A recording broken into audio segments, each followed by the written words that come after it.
ઝઘડિયાની નિર્ભયાને આખરે ન્યાય મળ્યો છે। દુષ્કર્મીને કોર્ટે ફાંસીની સજા ફટકારી છે।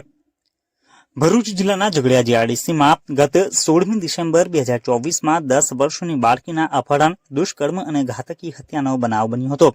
અંકલેશ્વરના એડિશનલ સેશન કોર્ટે આરોપી વિજયકુમાર રામશંકર પાસવાનને ફાંસીની સજા ફટકારી છે। સાથે સાથે કોર્ટે પીડિત પરિવારને ₹10 લાખ વળતર ચૂકવવાનો પણ આદેશ કર્યો છે। કોર્ટે આ કેસને રેસ્ટ ઓફ ધ રિયર ગણાવી આ કડક કાયદાકીય પગલું લીધું છે।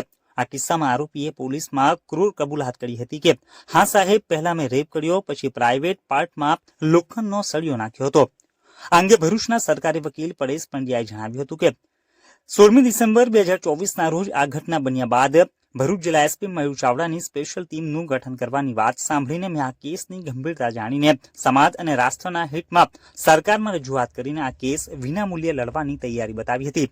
પોલીસે ચાર્જશીટ કર્યા બાદ માત્ર 72 દિવસમાં જ ચલાવીને પૂરો કરવામાં આવ્યો છે। આ કેસમાં બાળકીને બચાવવા માટે સરકારે પણ ઘણા પ્રયાસો કર્યા હતા, જ્યારે પોલીસે પણ તેમની જવાબદારી બખૂબી નિભાવી હતી। તમામ સાક્ષીઓને સમયસર લાવી કોર્ટમાં હાજર કર્યા હતા। પીએમ કરનાર તબીબે તેની જુબાનીમાં જણાવ્યું હતું કે 30 જેટલી ઈજાઓ બાળકીના શરીર ઉપર કરાયેલી હતી। બાળકી ઉપર દુષ્કર્મ આચરી તેના ગુપ્તાંગમાં સળિયા વડે ઈજાઓ કરી હતી। આ કેસને રેસ્ટ ઓફ ધ રિયરની કેટેગરીમાં લાવવા દિલ્હીની નિર્ભયા કેસને ટાંકીને દલીલો કરવામાં આવી હતી। આરોપીએ જે ગુનો આચર્યો તે અમાનવીય ગુનો છે, જેથી કોર્ટે તેનો જીવ ન જાય ત્યાં સુધી ફાંસીના માછડે લટકાવી રાખવા માટે હુકમ કર્યો છે, જેને લઈ સમગ્ર ભરૂચ જિલ્લામાં ભારે ચકચાર મચી જવા પામી છે।